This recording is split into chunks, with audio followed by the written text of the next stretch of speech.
যারা বহুদিন ধরে সরকারি চাকরি বিজ্ঞপ্তির অপেক্ষায় ছিলে, যারা বারবার পরীক্ষা পিছিয়ে যাওয়া, নিয়োগের অনিশ্চয়তা আর হতাশার মধ্যেও বইটা হাত ছাড়ুনি, আজ তাদের জন্য বড় খবর। রাজ্যে 1,00,000 শূন্য পদে নিয়োগ করা হবে। নতুন নিয়োগের 33% পদ মহিলাদের জন্য সংরক্ষিত করা থাকবে।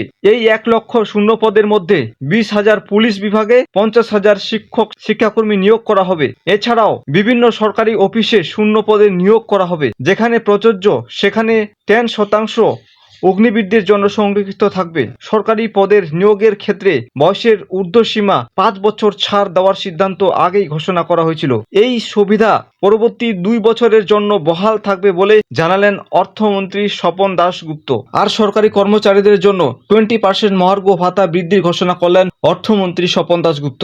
আগামী 1 অক্টোবর থেকে এটি কার্যকর হবে বলে জানান তিনি। এতদিন সরকারি কর্মচারীরা 18% হারে ডিএ পেতেন। নতুন ঘোষণা কার্যকর হলে বর্ধিত হারে সব মিলিয়ে 38% ডিএ পাবেন রাজ্য সরকারের কর্মচারীরা। এই ঘোষণার ফলে কেন্দ্রীয় সরকারি কর্মচারীদের সঙ্গে রাজ্যের সরকারি কর্মচারীদের ডিএর ফারাক রইল 22%।